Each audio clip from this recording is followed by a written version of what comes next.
Wakil is going to talk about, I guess, domain-dependent bifurcation analysis for reaction diffusion equations. Thank you very much for the introduction, and I'm very glad to be presenting for you in this symposium. Reaction diffusion systems. My approach is going to be more like treating the reaction diffusion systems as a dynamical system rather than going too much into the numerical scheme of solving it. Or so the main objectives are to analyze parameter spaces for this reaction diffusion system that we'll be considering, and we will be looking at parameter spaces for three different type of geometries.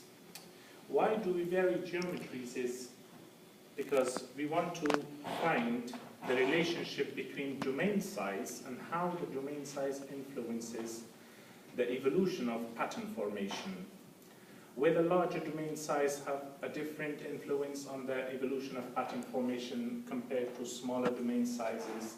And when we say large or small domain sizes versus what, that is what we are going to look at. So I will take you through a short introduction, very brief one, because I guess we've heard enough about reaction diffusion systems and how they look. And then the equations, I will show you the model that I will be considering the same model for three different geometries. And then how do I investigate the parameter spaces? I will be looking at the process of linearization, which is trivial in some cases, and in others it's non-trivial, depending on the geometries, again, because when we say linearization, we are talking about the eigenfunctions of the Laplacian with Neumann boundaries, homogeneous Neumann boundary conditions. And then I'll show you the stability matrix and the characteristic polynomial, and I'll show you some analytical results that relates the domain size with the reaction diffusion parameters and how it influences the behavior of the system with respect to time. And then also the parameter classification and what equations do we use to partition the parameters for regions that correspond to strictly real eigenvalues versus complex eigenvalues, positive and negative. And then at the end I will show you some finite element simulations, but without technical details, so because it's late in the afternoon, so I will show you a lot of pictures instead of symbols and equations. So this talk is based on the contents of these three papers. Well, I can't call the second two, the latter two papers, because one is submitted and the other one is to be submitted. Only the first one is published. And they are pretty similar in the spirit of classification of parameter spaces, but just on different geometries. So I have gathered together the results of three papers, or three pieces of work in one presentation. That's why I said a lot of pictures. So as a background, the idea of how reaction diffusion systems evolve pattern formation, or they can be responsible for the emergence of pattern formation in nature, it is very well explained on the famous paper by Alan Turing, the chemical basis of morphogenesis. So it explains the complete methodology of why such behavior could be, why reaction diffusion could be responsible for such behavior, why instabilities could arise from combining two stable processes. So it's motivated by the idea of how do we get stripes or spots on the animal skins, or some chemical reactions, if we look at, that are subject to diffusion and reaction at the same time. Why do they self-organize into a certain spatial pattern? So we will be looking at not just spatial patterns, we'll be looking at the possibility of a spatial pattern bifurcating in time as well. So a periodicity that is a combination of spatial variation, and meanwhile it is subject to temporal periodicity as well. And what is the relevance of domain on such behavior?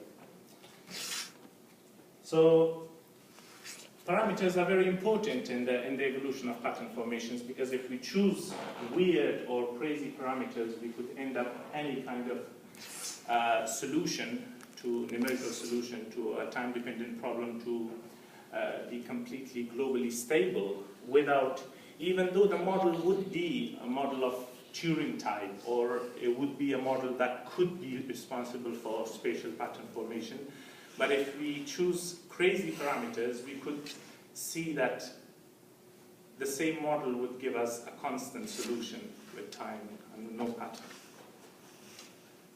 So the effect of domain size we are looking at, and does it play any role at all? If it does, what kind of role does it play? And what can we relate the domain size to? So we will look at the models, we will see with what parameters it is reasonable or it is fair to compare the domain size with. Because we have a lot of parameters lurking around in the models of reaction diffusion systems. So this I will skip. I'll go straight to the definitions of domain. So we consider a rectangle and a disk and an annulus. You will see the first two are compact, convex domains, and the third one is a non-compact, non-convex, so least convexivity, and that is also going to have some consequences when we look at the results with the described boundaries. And these are the schematics, the 2D schematics. So square, disk, and angular region. This is the model I'm looking at. It is again the activated depleted reaction diffusion system with Schnackenberg reaction kinetics. So here, this is a bit general. Well, I forgot to say that all my results and all my work is restricted at the moment to two-dimensional geometries. So there will be no three-dimensional geometries in this talk. But the focus will be given more to the quantitative comparison of domain size with reaction diffusion parameters. So here we have reaction kinetics F and G that are given here, Schnackenberg reaction. Gamma quantifies the reaction rate. D is the ratio, the non-dimensional ratio of diffusion coefficients of the inhibitor to the activator. So dV over du. That defines D. My bifurcation parameters is not a parameter, rather it is a bifurcation plane of alpha beta, or the admissible parameter spaces. Strictly positive real parameter plane. But that classification in that parameter space in the context of bifurcation analysis will be happening under the effect of conditions that we will derive for domain size. So R is general at this step, which is xy for the first domain, that is Cartesian rectangular domain, and it will be R theta for the latter two, that is disk and annular region. The bold R. So in order to conduct the linearization, we of course need to solve analytically this eigenvalue problem. Again, for both rectangular, which is a trivial and easy process, and for the other two, a bit difficult, but not that difficult. So the Laplacian is defined on the two regions. On omega 1, it is the usual Laplacian, Cartesian Laplacian, and on the second and third domain, it will be the polar Laplacian, but two-dimensional, of course. So we will linearize the system near the uniform steady state. Anatila mentioned in his talk the other day that the reason why we like experimenting with Schnackenberg model is because it has a nice uniform steady state around which we can get good results on linearization. So first results are about the eigenvalue problem. We know that the annular region was the only non-compact region, or non-convex region. That makes the process of computing the eigenvalues a bit non-trivial. I have skipped a lot of analysis for the annular region, how I have derived the eigenvalues and eigenfunctions, but it can be shown, it has been proven that there are infinitely many discrete real positive eigenvalues associated to each eigenvalue problem. That is also associated to a discrete number of infinitely many eigenfunctions, and that are orthogonal as well. The first one is trivial, as I said. It's just cosine n pi x by L times cosine n pi y by L. And the associated eigenvalue is pi over L times square root of m squared plus n squared.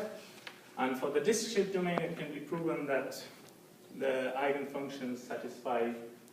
So these are the set of infinitely many eigenfunctions. Here, you might be wondering, why do I see j here, and the sum is over k? When we impose the homogeneous Norman boundary conditions on a disk, the process of computing or deriving the eigenfunctions require an argument of real analysis that is called telescoping argument. So we basically enforce the infinite sum to be 0 by comparing pairwise terms in the infinite sum to cancel each other.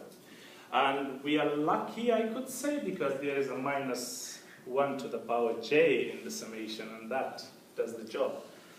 And if we go through the computations, we find that, so these are the internal R1, R2 are the Bessel's functions. But because we are pairing, we are enforcing the homogeneous boundary conditions by differentiating the Bessel's series and then equating it to 0. So the sum is over k. That means for every time 2j equals k, we obtain an eigenfunction. We cannot obtain for every single discrete index of Bessel's functions. And theta n is defined on the next page, which you will see. So subject to that derivation, we can find that there are infinitely many discrete eigenvalues, real positive eigenvalues of this form. And we see, I want you to kind of remember, for me, this 1 over rho squared. So the dependence of the eigenvalues, the weighting, the domain-dependent weighting is 1 over rho squared. That is going to become very different with the annular region. So k is the positive integers. N is the associated order of Bessel's equation. Why do we choose this? Because if we allow n to be a full integer, or exactly half integer, we run into trouble in using the Bessel's functions of the first kind, because they will become linearly dependent. They only remain linearly independent if the associated order of Bessel's equation is chosen in this way. We could find the solutions if we allow n to be a full or half integer as well, but that will require incorporating the Bessel's functions of the second kind, which is worth looking at, and I haven't in this talk. So this is the results for the annular region. We have the eigenfunctions, which is exactly the same as the disk case, but the weighting, the domain-dependent weighting, is very different. A was the inner radius, if you remember. B was the outer radius of an annular region. And n is, again, the order of the associated Bessel's equations. Same restrictions, but a different eigenvalue. Again, we have discrete, infinitely many, discrete real positive eigenvalues. So R1, R2, and theta are given as such. So a remark on the weight, domain-dependent weight on the eigenvalues is that if we take this weight on the annular, on the eigenvalues for the annular region, for the Laplacian on the annular region. It can be written in terms of the difference B minus A, that is the thickness of the ring, in this form. And if you take the limit as A tends to 0, it actually gives us exactly the same, which the geometry becomes compact, so it regains convexity. And the weight becomes exactly the same that was associated to a disk-shaped domain. So to depict the eigenfunctions, we can use, for the first one, of course, the standard methods of simulating that two-dimensional cosine n pi x times cosine n pi y. That is trivial. But for the polar geometries, which was the disk and the annular region, we have to incorporate a method called Spectral Method, and it's really well explained in a book by Nick Trefethen from Oxford. So he combines the Chebyshev discretization on radial variable with a Fourier periodic discretization on the angular variable.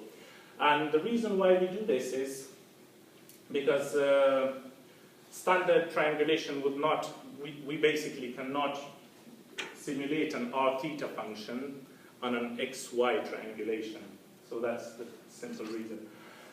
And in order to depict this, so with this method, because the eigenfunctions are complex valued for the disk and for the annular region, we have to incorporate a technique by Elias Wiegert in his book of Depicting Complex Beauties, where he uses this HSV scheme for depicting the complex effect of a function directly above the domain. So the techniques are in a book for which I'm able to give you a reference if anyone is interested. So R is, and there's one more point about the radial discretization here.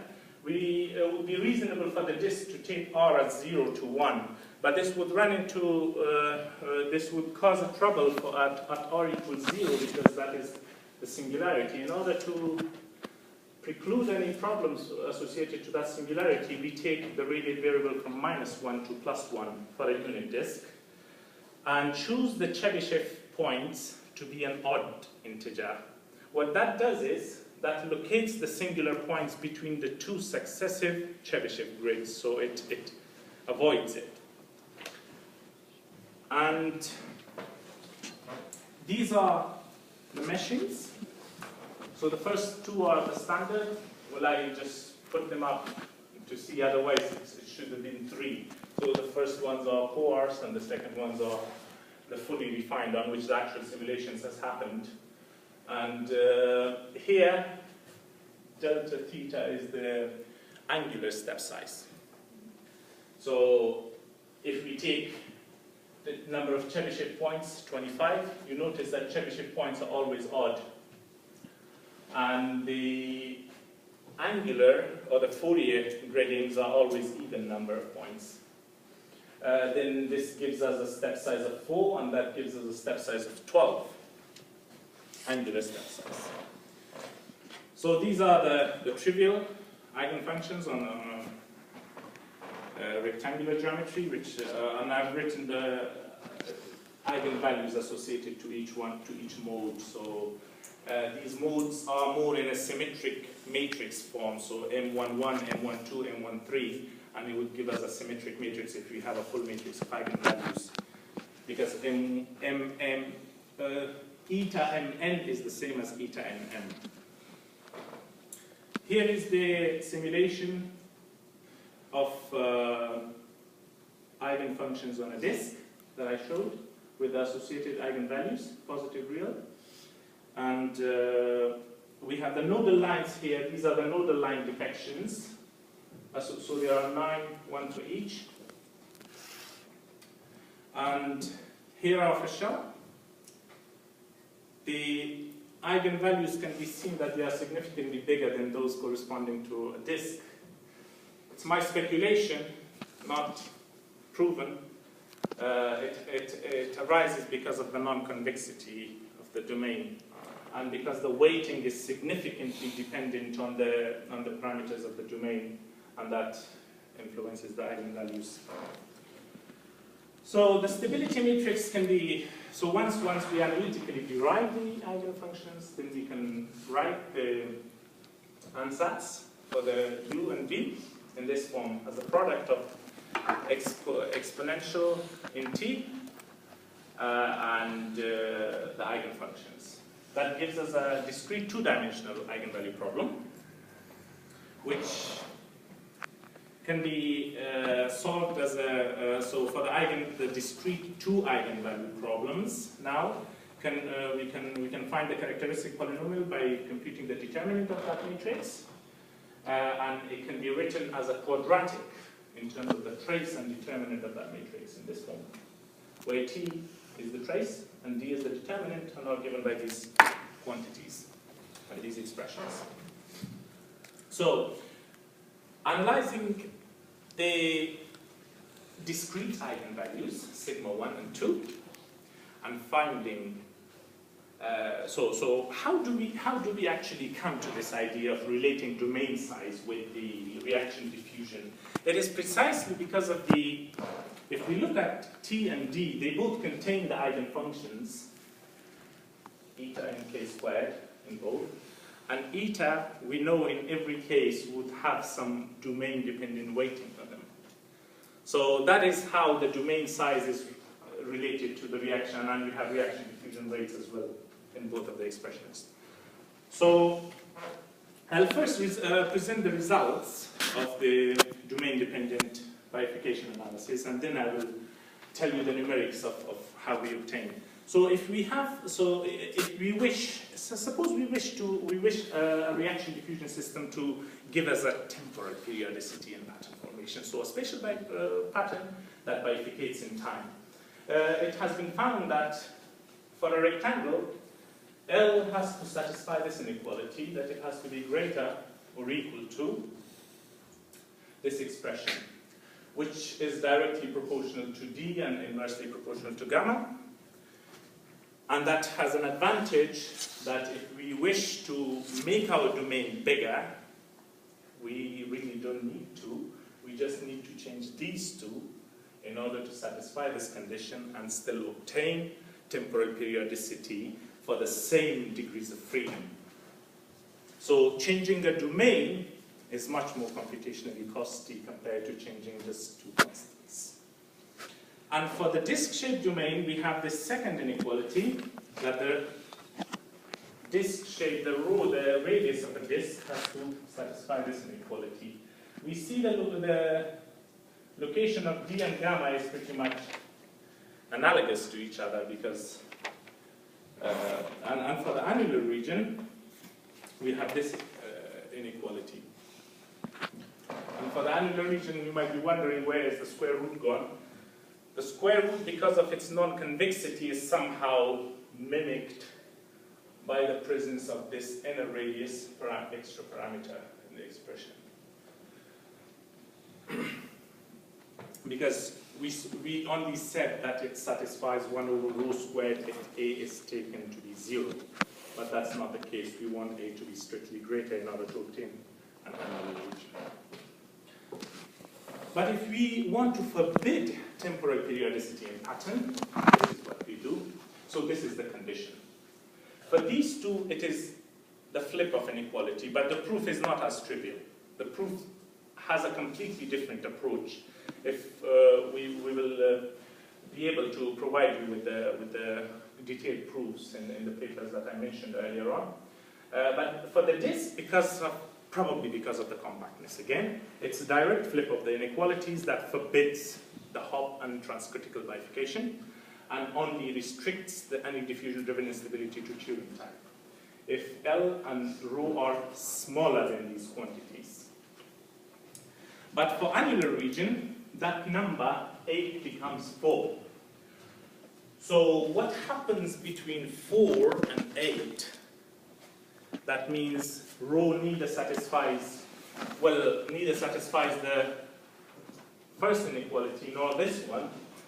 That is still to be looked at. But if rho is taken to be smaller than this quantity, with that 8 in the first theorem replaced by 4, then we can be sure that any diffusion-driven instability will be purely spatial. No temporal bifurcation can be admitted in the dynamics. So I showed you the trace and determinant. So we have two types of region classification or parameter space classification curves. First one is when the discriminant of that quadratic is 0. That is t squared minus 4d, and that induces this equation. So this equation is now on the alpha-beta plane. And this can be written as a 6-degree polynomial. So this is the numerical technique what we use to obtain these curves. It can be written as a 6-degree polynomial by expansion and algebraic manipulations, where the coefficients are all dependent on all other parameters, and it's written as a 6-degree polynomial in beta. The coefficients look like that. Not very pleasant. The second parameter, the second curve, is the stable and unstable partitioning curve. And that happens to be within the complex region.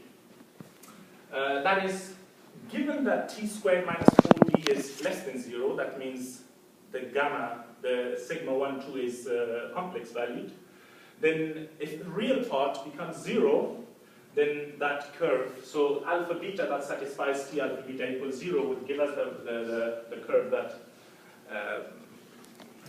partitions stable from unstable regions. And that can be written as t alpha beta equals 0 can be written as a 3-degree polynomial in beta, where coefficients are given as that. So the numerical techniques, just a small comment on it. I know I'm running out of time as well. So we created a standard mesh for the 6-degree polynomial. This is alpha, that is beta. For every alpha, we solve the 6-degree polynomial, and we assess or we restrict the algorithm whether it has a positive real root that would belong to this plane, negative and complex roots would be ignored. So the collection of all positive real roots would give us this curve that satisfies those equations. So these curves are obtained from solving 5,000 6-degree polynomials, and the combination of alpha and beta that are positive real plotted there. So these curves basically partition. So red curve is for d equals 2. It partitions real part, real, these regions correspond to real eigenvalues. Between these two curves, it corresponds to complex eigenvalues. These are the spaces that give rise to diffusion-driven instabilities of some type.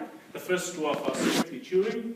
The third one is for Hopf or transcritical bifurcation, Hopf bifurcation. And the red curves are curves where the parameters, these are alpha, beta. I say that we're analyzing parameter plane for bifurcation. Those give rise to transcritical bifurcation.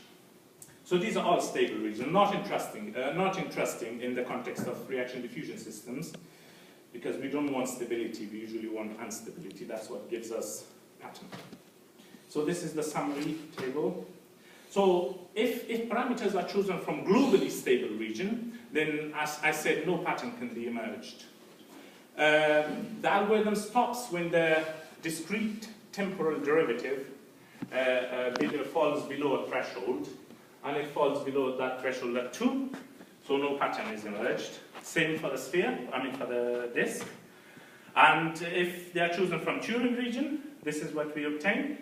The logs are not really necessary, but we had to do it because we were required by reviewers. Yeah.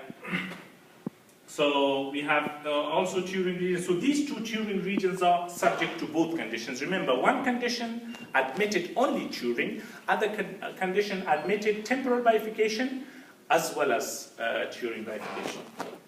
So we have, this is a temporal periodicity we see here.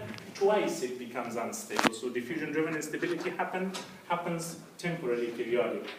This is for the disk case, where again it's strictly Turing and no more temporal periodicity in pattern. Once the spots are formed, they are formed forever, and then they never are vanished. Again, Turing behavior. These this is not chosen by choice. This is when the temporal derivative, discrete derivative, falls under 10 to the minus 4, only then the algorithm stops itself. So this is the Hopf bifurcation, where spatial pattern bifurcates in time. These are different stages in time, and we have complete topological change in pattern formation. Spots become smooth, they become, so mountains become valleys, valleys become mountains, and this kind of behavior is not the one to expect with Turing behavior, because Turing we have steady, yeah, so this is transcritical bifurcation, and in this one, we see that the periodicity is more or less constant, and it preserves geometry every other temporal period. So stripes to spots, back to stripes, back to spots. So this is the Turing on Turing behavior on a shell. Again, Turing behavior on the shell, because we have two conditions. Both of them admit Turing instability, and then we have Hopf bifurcation on a shell. Again, periodicity and pattern. And the conclusion is that closed form analytical solutions for eigenfunctions are non-trivial in all cases that are required, and then we relate domain size to the reaction diffusion rates to obtain these bifurcation results. And future works, it could be applied to 3 dimensions. I guess I'll skip this because I'm running out of time. I know I didn't give you any time for questions, but you can ask me 1 or 2 quick questions, no problems. Yeah.